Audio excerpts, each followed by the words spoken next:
Welcome to earGROUND, and my name is King Boaz, and today I have one of the kings from the city that produces nothing but kings and queens all the time in all different forms and sizes in different fields. We are known for nothing but producing people who are exceptional in different ways. And today I have Othordox 6. Welcome to the show, my bro. Thank you and much appreciated for having me on earGROUND. Yeah. So to start off with, let's start with Othordox 6. Let's get into it. Where does Othordox 6 come from? Othordox 6 is a hip hop name which was inspired by, I felt like my music is acceptable. So Orthodox means something which is acceptable. And the 6 was just an acronym, which is like, okay, let me just put a synonym on it, Othordox 6. So 6, you can just call it whatever you want to call it. But yeah, Othordox 6. All right. 6 million, 6 people, 6 whatever. Yeah, all right. Yeah, and then they say that we are all products of our environment. So where did you grow up? Where were you molded? In which part of Bulawayo shaped the person that you are, or which parts? I was born and raised in Bulawayo, specifically Pilo Hospital. Went to Baines Primary School. So at Baines Primary School, that's where I fell in love with Kwaito, because I had friends who used to listen to Kwaito music. I had friends who used to listen to hip hop. But then the love elevated now for hip hop more than the Kwaito aspect when I went to Milton High School. That's where, like, the love for hip hop really blossomed. Yeah, all right. So you were at Benz and then you moved on to Milton. So can I easily classify you as a salad? What is the definition of a salad? That's the thing. It's just not ghetto. It's just not ghetto. There's a good friend of mine, close friend of mine, she's called Uratile, and she's also a brand ambassador for me. So every time she's always saying, the first time I met up with you, you look so cheesy, the way you talk, with cheese boy. And I'm always having arguments like, what the hell is a cheese boy? My second question to you is, what is a salad? I think it's just not ghetto. It's just not ghetto. Most of the times it comes through with your accent. It comes through probably with your clothing, because you did not grow up. Your style is not inspired by the ghetto lifestyle. It's inspired by the suburbs. Yeah, maybe if you say that's the definition of a salad, but I feel like, one thing I noticed is if you're speaking proper English, you're regarded as a salad. Or if you listen to hip hop, we always had those conversations and those debates with females. Like when I moved to the ghetto now, how about you? How about you? You know what I mean? So there was always clashes between the Mapansulas and the so-called the Yos you see now. So, but if you come to realize it now in the hip hop space, we're all complementing each other. You see Zola making a record with Caspar Nyovest. That's Kwaito hip hop coming together. You see ASAF taking some Kwaito elements, or an AKA taking some Kwaito elements. So at the end of the day, we just won, man. Yeah. All right. So did you live in the ghetto at any point of your life? For the most part, in my primary school, I was not in the ghetto. I moved to the ghetto, I think, at around grade 7. And I got a culture shock of my life. Yeah. I had never been to the ghetto before. The characters in the ghetto, I was like amazed. Like, okay, so I'm used to playing with remote control cars. These guys are pushing, wire cars. I'm used to playing, a mitre, the original ball. But these guys, they're making plastic paper balls. You know, it was just a whole different dynamic of, you know, living in the ghetto. Like coming from the suburbs and living in the ghetto is just two different things. But then it's just a humbling experience that people in the suburbs are too bougie. You know, it's like you need to come down a bit and like really experience what life is. And I'm blessed that I've lived in the suburbs and I've lived in the ghetto. So there's a medium there, and I can understand the person from the suburbs and I can understand the person from the ghetto, how they operate.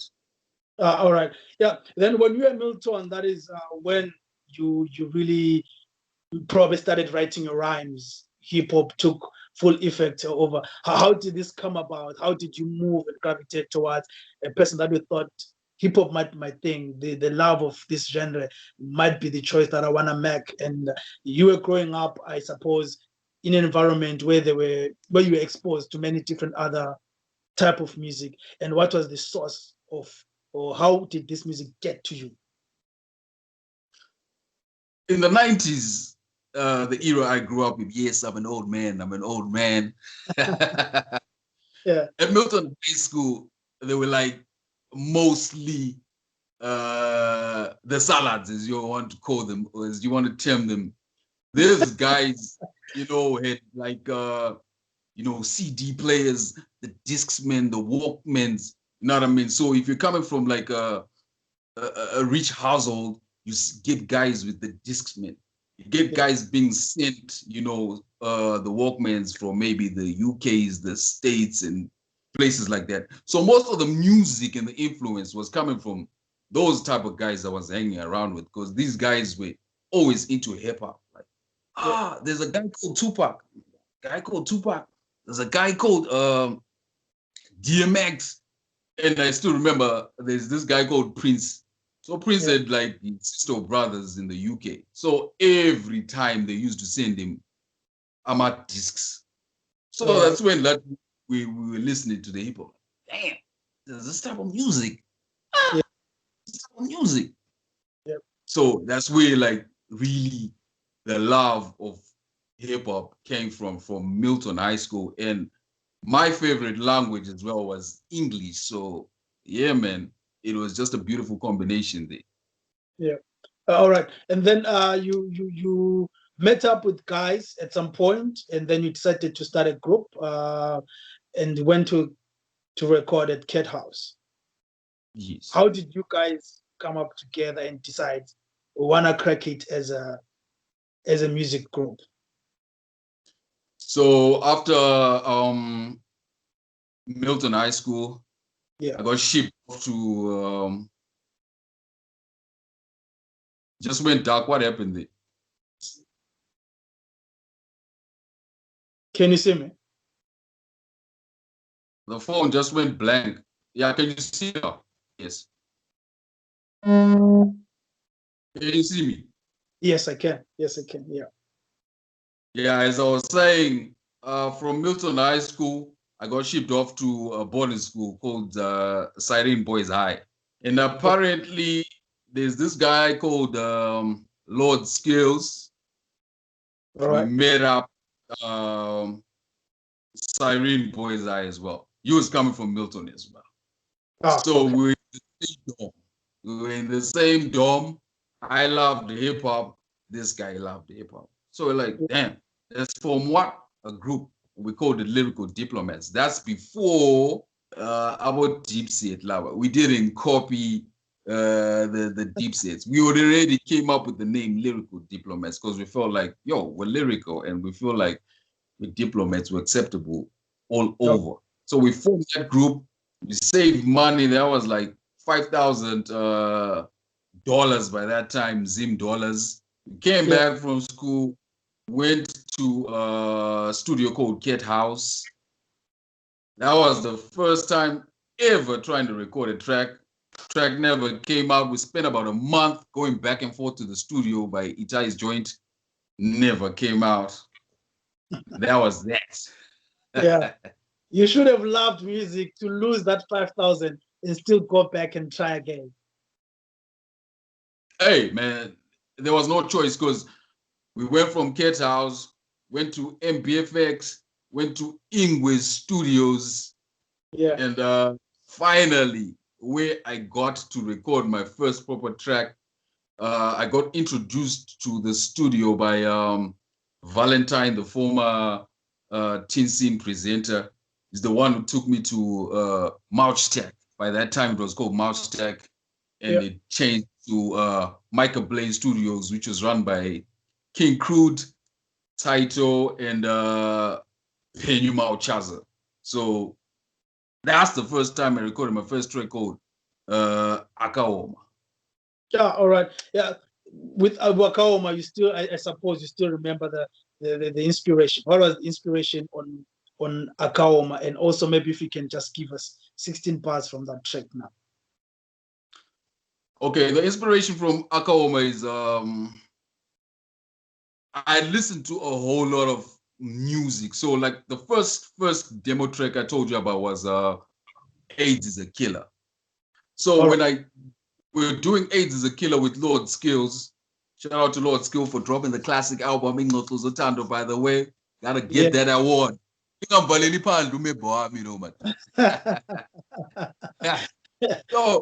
like when we did AIDS is a Killer, we were following the urban groove trend. All right. We were trying to get, so we're like, AIDS is a killer. And this was a vernacular track. So we're trying to follow urban grooves trend by that time. But then when this CD or tape, I think it was called Shamiso Productions or something, done by Delani, if I'm not mistaken. Yeah. Outstanding tracks I had from that album. And this was Kingpin inauguration, and a guy called Nota. He was rapping about a love story, and I was like, there are people like this, singing like this, rapping like this in Zim. Yeah. So this whole AIDS is a Killer urban groove thing I'm trying to do, that's not really my lane. I'm much feeling this Kingpin Nota lane. Then Pure White dropped 15 Minutes of Fame. Yeah. That changed the landscape of hip hop in Bulawayo. And I'm like, this guy is local. And ironically, our demo, which we wanted to record by MBFX, because Poet recorded the classic album 15 Minutes of Fame by MBFX. I'm like, who existed, who was so lyrical like this, was so good at rapping like this. Yeah. That's when I switched up my style now. That's when I came up with the whole Akaoma scheme. And the whole Akaoma scheme or record was a record for battling MCs, because I was trying to stamp my authority. Like, you know what? Othordox is now here in the game. So if you listen to the lyrics, like, when I hear MCs talking about battling, I strike like a venomous cobra, snake rattling, freestyling. I murder rappers just for rhyming, stabbing their hearts with the steel-plated javelin. I ain't smiling. I smack a nigga with my backhand. Then after that, I grip the mic and smash it on his forehead. So these were like battle bars. Like, yo, I'm coming for the throne. I'm not playing with you. Othordox was coming to stamp his authority. And how that track also came about is, by that time I was listening to a whole lot of Cannabis. So if you listen to my rhyme scheme, my rhyme patterns, those were just influenced by what? Cannabis. So it was battle tracks. If you listen to my earlier tracks with the Thought Electrics, the Chuck Noses, the Maskiris, it was all battle. There was no like, maybe we're gonna have a topic or something. No, we are just coming to destroy MCs, destroy, and destroy. So that was my whole mindset before I switched it up as well. Because there's always growth and elevation in hip hop. You can't just be battling. People want substance as well. All right. And then you got signed to Micah Blair's studio around 2002. Why was the signing important? Why was it important for you at the time to be attached to a particular record label? Shout out to Valentine. Valentine took me to the Mouchtech Studios. So when I got there, I paid, I think it was 3,000 by that time to record. So I recorded Akaoma. When I recorded Akaoma, by this time I was now at Foundation College doing my A-level. I disappeared. Nobody knew who I was. And people were looking for me like, who is this guy who did this track called Akaoma? Who is this Othordox guy? Because this track, the track was buzzing, but nobody knew me. Nobody had ever seen my face, like to locate, like. Yeah. So everyone was looking for me, like, where is this Othordox guy? And I was nowhere to be found. I took a month to go back to the studio. To what? To collect the track. So when I went back to collect the track, they were like, yo, listen, if you're interested, we've got auditions we are doing. We got contracts which we want to give artists. So if you make it, we will sign you. Then you'll be under what? Yep. Michael Blaze. If you don't, you keep on paying what? The 3,000s for Was recording. the time. Yep. So I came to the studio the day of the auditions. There was Sea Dog, now known as Calvin. Oh, yeah. The Thought Electrics, the Specifics, now known as Zion Oasis by that time. The Prozacs. There was a whole lot of rappers from the city who were there. Skills, Lord Skills was also there. And these guys were coming to showcase their skills to get signed. So fortunately, I got signed at Michael Blaze Studios. So when I got signed, that's when I started recording there.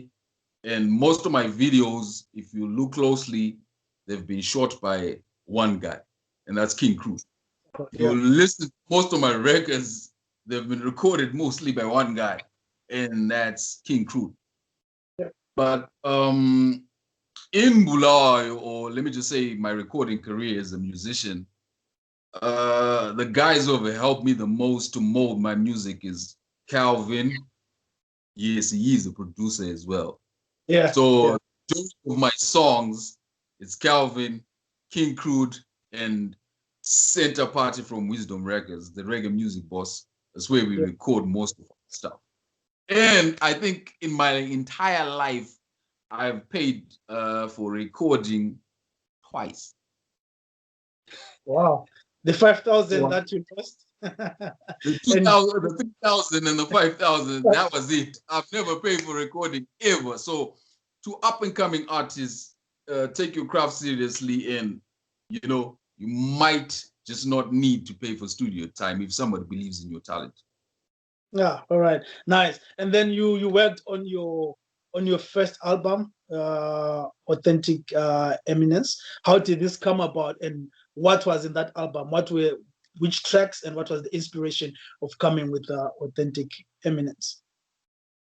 As I said earlier, when I came in the game, it was Othordox 6 coming to destroy everything that people loved and assumed that was the hottest. So remember, by that time, it was all about, I'm the illest, I'm the king. Despite that way, in the city of kings, there are multiple kings, but everyone was like, I'm this, I'm that, I'm that. So authentic eminence, that's like saying authentic rulership. The real king has arrived. So the other peasant people, can you move away so that you can make space for the real true MC? So if you listen to the album, it's mostly battle bars, and more battle bars. That was the subject. Kill, kill, kill, kill, and kill MCs. Full stop. Yeah, all right. It seems you I don't know if you love beef or you love battle, or that is the part of hip hop that you kind of adopted and lived with, because after this album, the Authentic Eminence, you went on to do, or to be part of, a beef mixtape. Maybe before we talk about the beef mixtape, how is it important to have these battles in the hip hop culture, and the healthy side of it? Because most of the times people shy away from this beef, or look at beefs and say this is not a progressive genre because you guys are always shouting, spitting against each other and stuff like that? By that time, when I was beefing with a whole lot of MCs, it was me coming in the game to try and stamp my authority and say, listen, guys, I'm here, you know.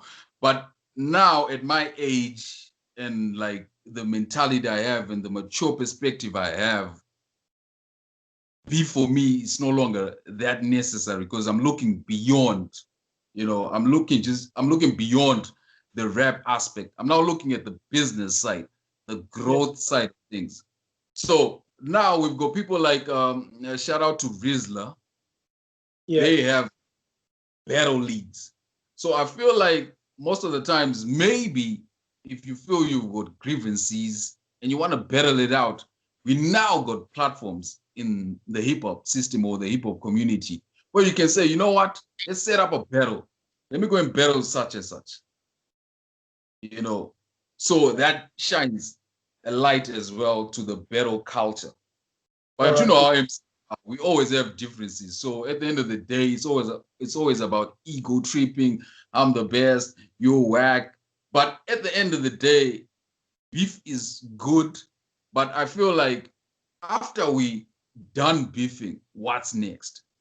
Are we going to form votes and come together after beefing, or is just going to be a culture of just beefing, and beefing all the time? But then there's no growth and development. That's the other issue I have. Like, if someone does good, it seems like we don't have a culture of applauding, like say, hey, earGROUND, you're doing great work, guys. Keep it up. We are feeling inspired as well. I've got a YouTube TV channel where I also interview artists, and I feel inspired with the work you guys are putting in. Like, that's a dope interview. I like what this earGROUND guys are doing. They're shedding a light onto the hip hop culture, onto the arts culture. Yeah. But it seems there's that lack of, unity of purpose. It's always beef, beef, beef, beef, and more beef. There's no one who's saying, I'm liking what you're doing. It's always negativity all the time. So yes, beef is healthy. Differences are healthy. But at the end of the day, do we come together or we just keep on beefing for 20, 30 years and nothing is coming out of it? That's my question to rappers who are always beefing and beefing and beefing all the time. All right. Yeah. So do you lead by example in this case because you beefed with the likes of Munetsi, who is also one of the dopest MCs in the country? Did you guys then come together after that and maybe work on something together or have some form of collaborative effort with the likes of Munetsi? Yes, the first time I met with Munetsi, it was at Rizla, Grapevine Battles. And I was actually shocked how this guy is actually humongous like this, and I was busy, hailing insults at him. This guy is huge. I'm like, damn, okay, this is Munetsi. We made up face to face, we pieced it out. We even got a record. I think it's Cypher 3.0, the trilogy. There's Munetsi, there is Asaf, there's Calvin, there's Prozac, and we're still trying to get like a few more H-Town rappers to come through, so that we can bridge the gap. Like, there's always friction between Harare and Bulawayo. So we're trying like to bridge the gap and bring back the lyricism as well. Like, of course, most people say, Othordox, dinosaur rappers, blah, blah, blah. But yes, we're still here and we still trying to bridge the gap and say, you know what, guys, unity is better than, us just beefing all the time. Unity shows that, we open new avenues as well. So yeah, that's what we did. We've got the track, so hopefully it's coming out soon. Calvin, I don't know what the hell he's doing in his studio because he's the one who recorded it and still mastering, I guess. Yeah, all right. Yeah, still on that note, I was going to ask this, that there's a gap between the elders, who I think I also classify you among the elders in the game, the people that have been there for a long time, and people that are coming up.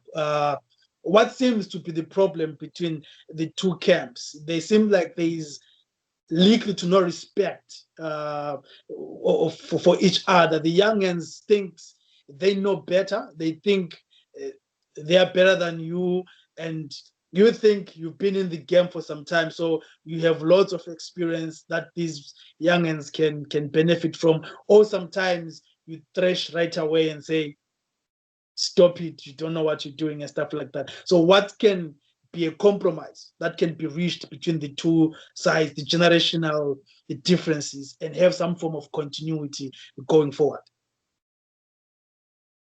The problem is the youngsters feel like we need out with the old, in with the new. The old feel like the youngsters are doing trash music. This is not good enough music. Back in the day, it was all about lyrics, it was all about how best you can have punchlines, metaphors, simile, the intricate rhyme styles. These guys are just mumbling, no talent at all. How the hell are they getting a fan base, yet they're doing nonsense music? And the newer guys are saying, hey, you guys are old, your styles are washed up, we're not in the 90s no more, we ain't doing no boom bap music. Guys, can you just move out the way? We don't respect you, we don't acknowledge you, we are doing our own thing. This is now a new era, new time. Just move away. So now, in my perspective, I feel the old should embrace the new. And the new should always pay homage to what? The old. Because the old are the ones who paved the way for you guys to enjoy the radio plays, for you guys to enjoy the hip hop you enjoying right now. Get the point. So, and the old should embrace, like, times have changed, sound has changed. We can coexist. The old and the new, we can still coexist. The new guys, if they want to mumble and do whatever they're doing, we can still coexist. And we also learn from the new guys how things are. We've got things like, like I've noticed why most of these old rappers are fading away or just dying, because they are refusing to evolve. They are refusing to elevate. Yeah. I saw that I cannot be rapping all the time. I cannot be doing boom bap music all the time. Let me form or come up with a YouTube channel, Kingville TV, where I promote and shed a light on the youngsters and the old as well. Because you see, the old have never had a platform where they can say, you know what, in the 90s we're doing this, in the 2000s we're doing this, the history. Because these young kids don't know the history, whether there was an icon, whether there was the Killer Clans, whether there was the Hammer Dreads, whether there was the Zion Oasis. They don't know that. They feel like maybe hip hop just started like now with the newer generation, but there was a generation before that. So I came up with Kingville TV for me to expose these older generation guys and say, come to the platform and give us a bit of background of what you guys were doing back then. And we also take the newer artists to say, can you please tell us what you guys are up to? So we can coexist as well, because the older heads have the game. The newer generation have also got game. These are just different times, which we are trying to just blend in so that we can coexist. So I feel like there's no need for us to fight, guys. We can always coexist, whether you're mumbling, whether you can spit 1,000 bars of hardcore lyrics. We can still coexist. This is a hip hop space. It's very big. Let's just enjoy ourselves and make that money. Because at the end of the day, the point I'm at now, it's all about the money. And I think that's another aspect which is missing in the game. It's always about music, music, music. What about the business part? How are we going to solve that? All right. But is there a platform, maybe because of the gap that exists, that then teaches the upcoming artists or even some of the older artists how to look at the business side of their music? Because there are people that you see, this is so much potential, or this person has done so much musically, but there is nothing to show for it. So is there a platform that then tries to show people the ropes to say, if you are doing this, if you're to make money, this is probably where you should put your stuff, this is what you should do, so that you can try and have a brand that is attractive to the corporate world? Yeah, I always tell people, like, people always come to me and ask, like, how can we make money? How can we, generate revenue through music? And I'm like, as long as you got a fan base, you can make money. I always tell guys, turn your celebrity into revenue. You get the point? Yeah. Turn your celebrity into revenue. Don't just think music all the time. Like, if I'm trying to sell a CD, a $5 CD, are they going to buy it? Because remember, music is subjective. And most of the people say, I don't listen to hip hop.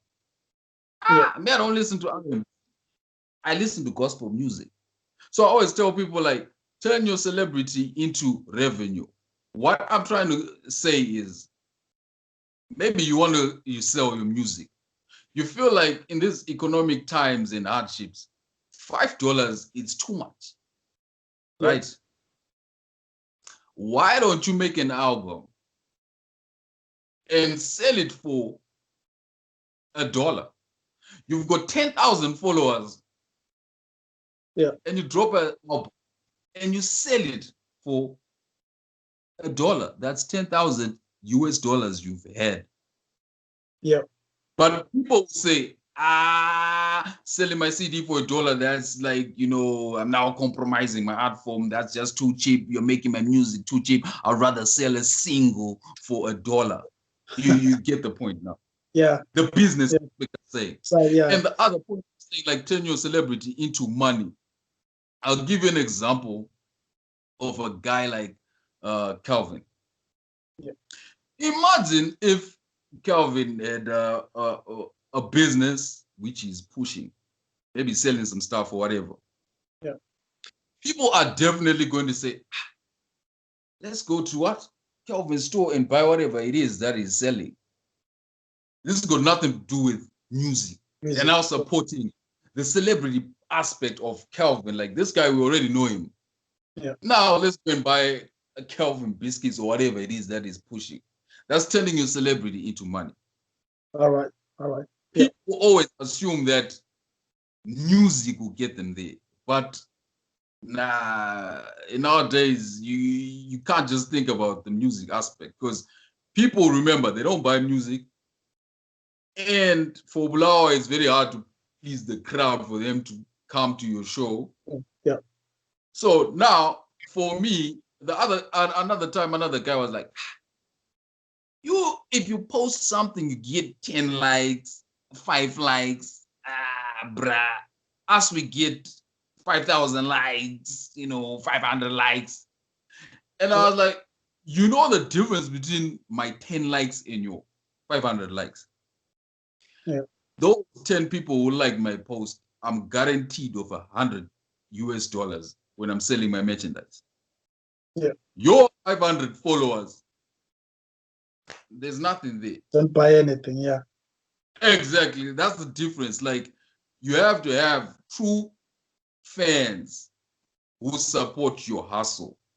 Because artists have to eat. We use electricity, guys. We spend sleepless nights writing these songs.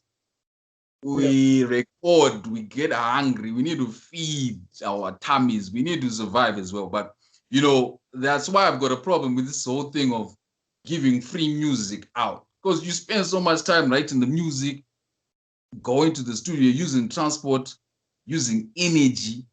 But at the end of the day, you just upload the music and give it for free. Then after that, it's like, okay, we've listened to the music.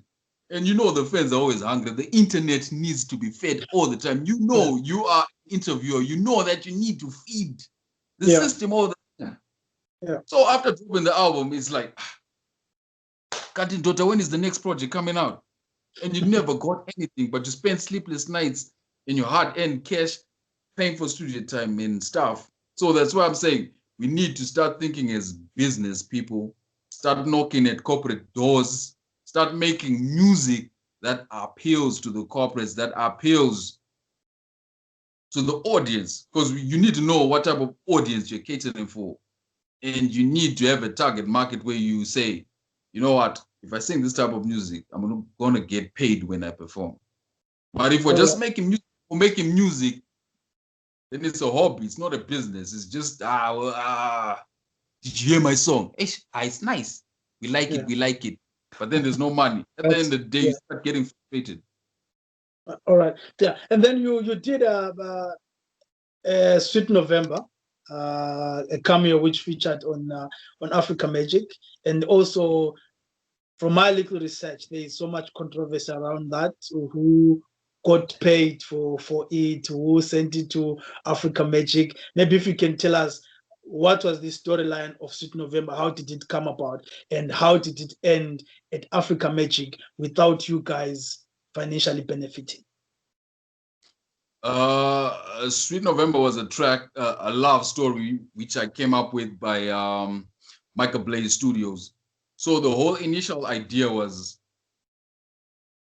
we record the track, we shoot the short film, then that track will be the soundtrack for what? The short film. All right.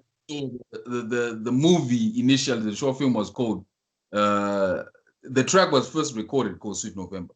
So the lyrics now were now the script for the short film. Right. So King Crude and MC Taito decided to go and partner up with Ingwe Studios to shoot what? The short film. So they shot the Sweet November short film. And unfortunately, by that time, we couldn't shoot the soundtrack thing to the movie because the other guy, the producer, passed away. I think it was Andrew. Right. If I'm not mistaken, Andrew passed away. So then it just disrupted the whole program. So when Andrew passed away, he was the link between Michael Blaze and Ingwe Studios. All right. So when the movie got finished being edited and stuff, the other guys from Ingwe Studios, I think, felt entitled, like, you guys were using our equipment, blah, blah, blah. So I'm just going to take this project and run with it. So I'm not really sure whether it was Tandazani or some guy from Ingwe Studios took the movie, went and got paid from Africa Magic because it was airing at Africa Magic. So King Crude and MC Taito were the co-producers as well. They tried to complain about it, but no money came out of that. So guys, next time you're doing a project, make sure your contracts are right. Make sure you're on top of your business so that you can get what? Paid. Yeah. All right. But did that elevate your game in any way? Did Sweet November coming out on Africa Magic do anything in furthering your brand? For me, it didn't really do much for me because I was not really involved in the short film. I just had a cameo appearance in there. Yeah. So for me, it didn't really change anything because my gripe was, damn, I'm still yet to shoot the soundtrack for this thing, like the video. Yeah. And I was unable to do that. So that's where my gripe was. But further down the line, I think if you check, you saw the Sweet November video now. Yeah. So it was done on its own, no soundtrack, no nothing. We just had to redo the whole thing. And that's where the elevation came from now. Like, damn, that's a dope song, you know. It seems like this guy who was always beefing and battling is elevating his game to different topics. Because in Bulawayo or in other cities, I was now classified like, that guy is always because no one wanted to really associate me. It's like, this guy is too disruptive. Do a track with him, the next thing you get dissed. So that stigma, like, Othordox 6 is all about eating MCs only. So we can't really, it's not stable. You get the point. Yeah. But now when I did Sweet November, when I did Street Child, when I did Where I'm From, when I did Rebel with the Cause, that's when people started like realizing that I'm not just about, dissing people. There's more to me, than just dissing. All right, nice. And then I guess music wasn't paying much, and then you decided to get into into fashion designing. How did Kingville, the label, come about? Yes, I felt like I needed money. Music, not doing it for me. Hardcore raps and Othordox and underground MC radio was not really paying attention to me. We were recording, but the politics in the game. You send your music to the stations in H-Town, they're not playing it. People, they're not recognizing you because they are selected few already in the game, which they're pushing. So why the hell would they take first preference of a Bulawayo artist instead of a Harare artist by that time? Because we had no radio stations. So Harare had the radio stations. And by that time, remember, we could not really showcase our talents because they had taken Tinsin to Harare as well. So Bulawayo was left with nothing.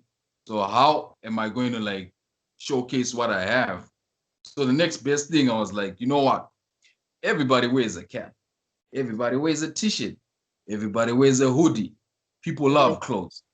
Let me try my hand into what? Clothing. And these other guys, the first guys, shout out to Icon. These are the first guys who started this whole hip-hop connecting with fashion. And this was Urban Way. Yeah. I was really inspired as well. Like, damn, if these guys could really do this, then what's stopping me from what? Doing that? So that's when the whole idea came into fruition as well. Like, we've got guys like Icon who did it. Let me do it as well. So I kept pushing from the designs, doing market research, talking to Chinese people making samples, because I felt like, why wear a FUBU cap or a FUBU t-shirt when we can make something similar to that with the same quality, but just a local brand? Yeah. So that was my started like, let's stop, buying these foreign brands and come up with something which is quality. And I realized that if you got a quality product, people will support you. And if you got something that a person can wear and feel like, damn, this is local. Because people were confused, like, this Kingville, this does not look like a local thing. Because people were really confused about the whole thing. Because we were using manufacturers from out of the country for the 3D embroideries to try to make it as authentic as it can be, so that when you are rocking it, you feel like you've got that local pride and you're rocking something which is fresh, authentic, and original. You're not ashamed of your local product. So that's where the whole idea came from. Like, let's try and push, quality first before anything else. And I saw that, no, people are really appreciating, people are buying, people are supporting. Before, I was trying to push music, but no one is going to buy music because, as I said earlier before, it's like, people are picky. People are picky when it comes to music. But a t-shirt, if I want a black t-shirt, I'll just buy a black t-shirt. You see, so that's the difference between music and product you are selling.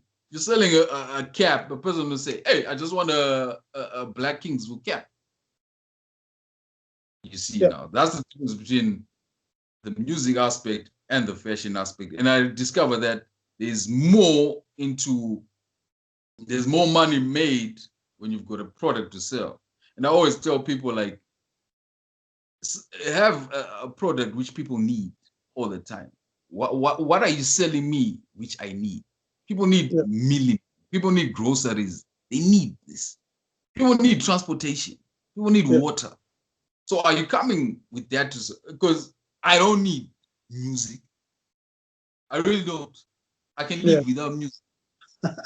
Yeah, But I true can't that. live, True that. but I couldn't come here naked, for the interview, could I? Yeah. I need clothes. Yeah. So market research, guys, is important. Let's market research, come up with ideas on how to make money outside music. As you can see, like most of these guys are making getting endorsement deals. You go to a ball company, you go to a person who's got drilling machines. These corporates, you approach them, hey guys, I'm so and so, I've got so many followers on my Instagram, on my Facebook. I can advertise what? Your ball drilling company, you're selling tires, I can advertise tires for you.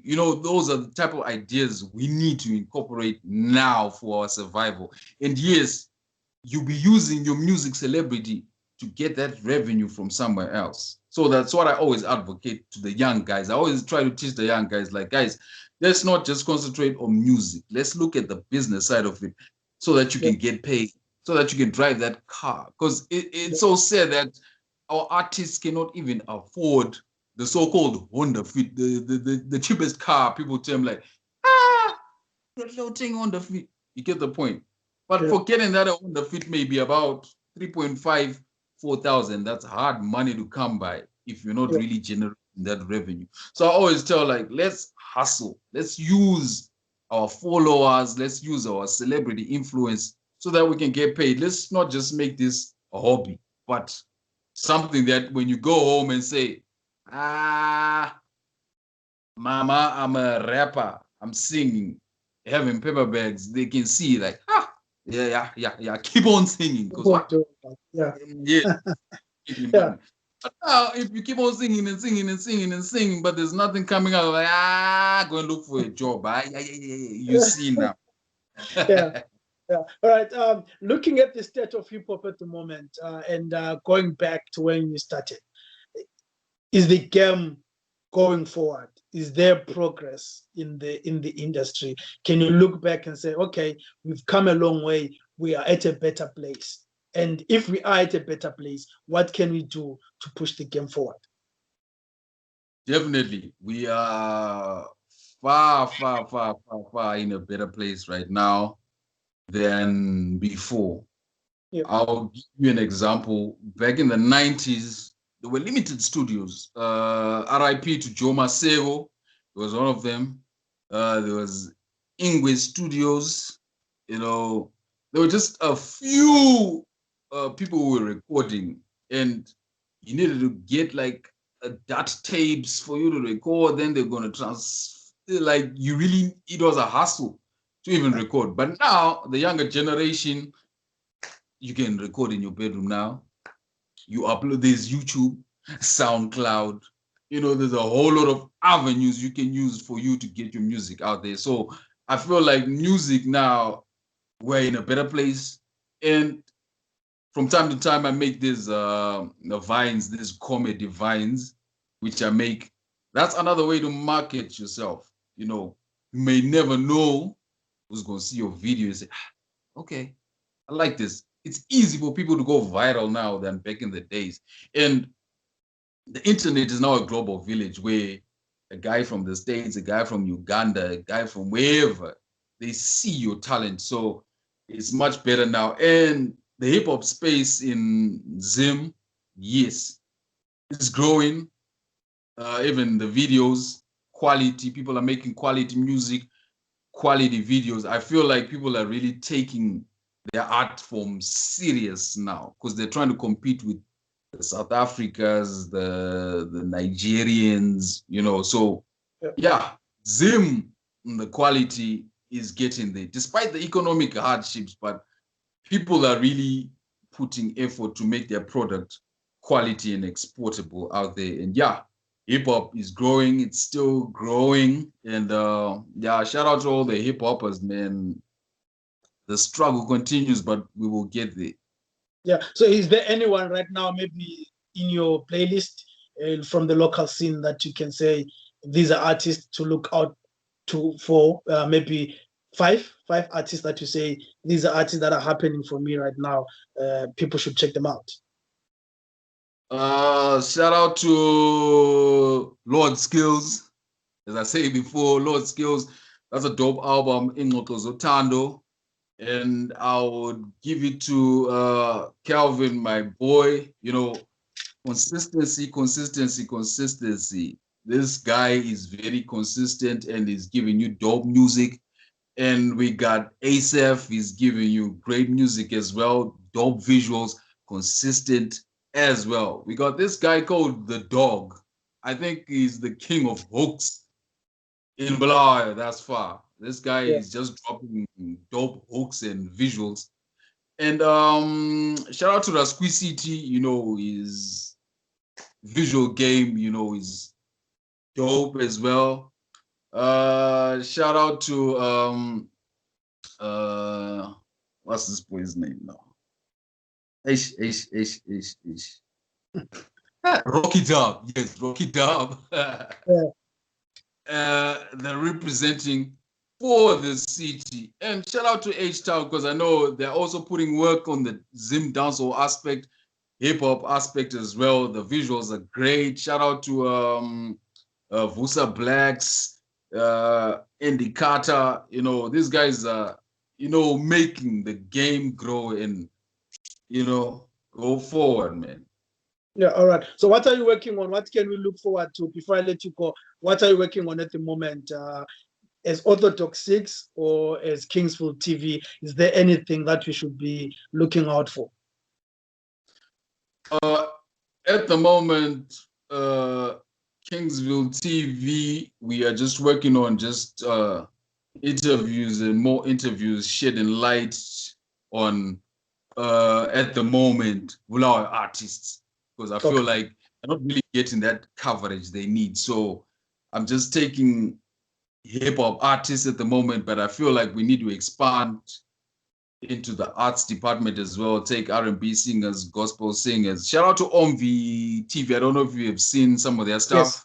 but Yeah. doing a good job as well. Shout out Yeah. to earGROUND. You know, they're doing massive job as well. So Thank you. these are some of the guys just looking at, and they'll be inspiring me as well. Like, you know what? Let me improve on this aspect. Let me improve on my lighting. Okay, let me do Skype interviews as well. You know, I've never done a Skype interview, but you see, you've inspired me, earGROUND, to start looking at that like, so which artist am I going to Skype interview? You know, so those are the things I'll be looking at Kingville TV and at the clothing line. At the moment, yeah, we're facing a bit of challenges due to the corona and stuff because most of our stuff we imported from South Africa and outside the country, but due to the borders being closed and, you know, Zim, we don't have like enough material for us to do cut and sew. So that's a bit of a setback, but we're still there in the struggle.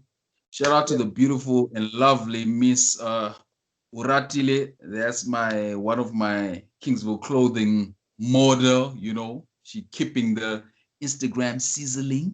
Yes. Yeah. And on the music part, well, I've been doing these ciphers with Prozac. You know, we did part 1, part 2, and as I said earlier on, we're waiting for part 3 with the Harare artists, and hopefully we're going to shoot videos for that, visuals for the ciphers. And the whole idea of ciphers was bringing bars back.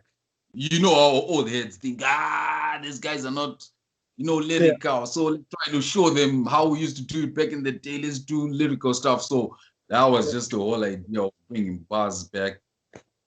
It had nothing to do with trying to be commercial or mainstream. It was all about just hip hop in its purest form. So those are some of the projects I've been just working on, and maybe just trying to find new hustles on how to generate revenue, because it's a tight Zim, man. You need that revenue stream. So if you don't have a 9 to 5, it's a tight. Yeah, but if you have a 9 to 5 also, the Zim dollar is not much at the moment. Yeah, so all angles, man, all angles. We just suffering, but I think we'll get there. We just have to push the passion and keep inspiring each other. And motivating each other. Despite our differences and squabbles, the main goal is to, like, uplift the game. Let's be visible out there, because it feels like we're lagging behind in Africa now. It's always like, they're leaving Zimbabwe out of these concerts. They don't recognize us, because it seems there's a barrier somewhere. We've got so much talent out here, so much exportable international talent out here, but somehow, hey, it's a tight. But I know that we'll get there. Yeah, I think sometimes we're letting ourselves down in a sense, especially on the international scene. If someone shines, they don't bring others along.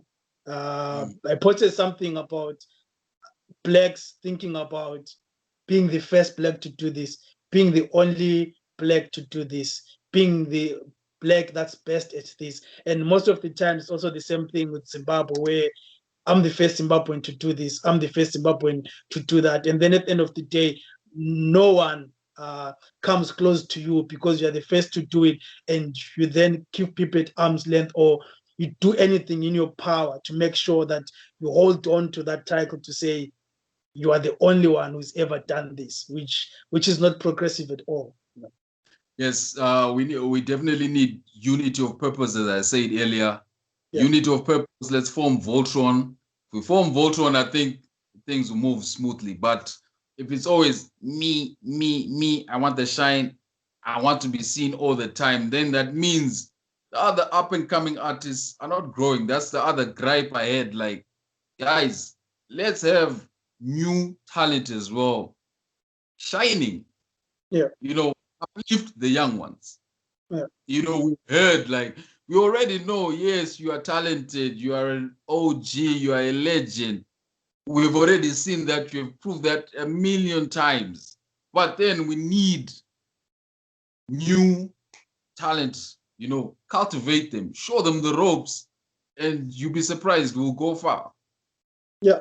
To put you on the spot as we round up, maybe if you can give us 16 bars from one of the stuff that's coming up that's still being mixed, or something new that people haven't heard.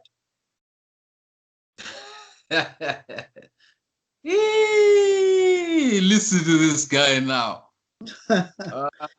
Hey. Let me see. We're not old and dinosaurs out here, so we're now trying to come up with the rhymes we wrote in the 90s there. But let me just hit you with something. Let me see what I can come up with. All right, let me hit you with some underground stuff, okay? All right. Yo, my vocabulary utterance ignites chaos as poisonous verses evaporated to the utmost. Nuclear holocaust wipes you out like mosquitoes, transmitting a virus through your follicles. Skin pores. Here's to you and yours with metaphors that break jaws, that break spinal cords, using microphones and keyboards, swinging swords, severing heads like Greek warlords, with blood gushing out from your mouth, ears, and nostrils. I wreck shows, arming myself with bows and arrows, with unstoppable flows like tropical cyclones and Roman numerals. I confuse your brain terminals in complex ways similar to synoptic gospels, Allah's parables, scriptures, scrolls, and miracles. Formulate the castration of your spermless testicles, worthless genitals, white cells, and blood vessels. My thoughts are deeper than Hindus lamenting in the temples. I cast lyrical spells, French kissing Jezebel, choke holding Lucifer with ropes from a church bell. Okay, let me stop. Let me stop.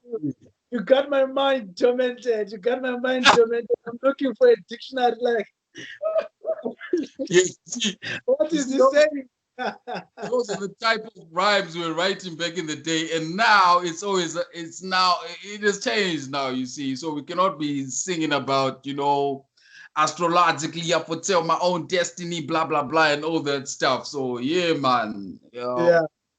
Cool, man. Thank you so much. Thank you so much for your time, man. Hey, before I go, I want to give a shout out to Prozac, give a shout out to Calvin, give a shout out to Boaz, give a shout out to Center Party, give a shout out to all the guys supporting the Kingville clothing movement. We're coming up with new stuff. Shout out to my man's Clement, shout out to everybody, man. Just supporting. Shout out to MC Title. Shout out to King Crude. Shout out to the whole Michael Blaze family. Shout out to earGROUND. You know, we see you, man. We see you. That's Thank what's you, up. man. Thank you, man. Thank you, man. Yeah, that was Othordox, a legend in the game. This is a man who stood the test of time.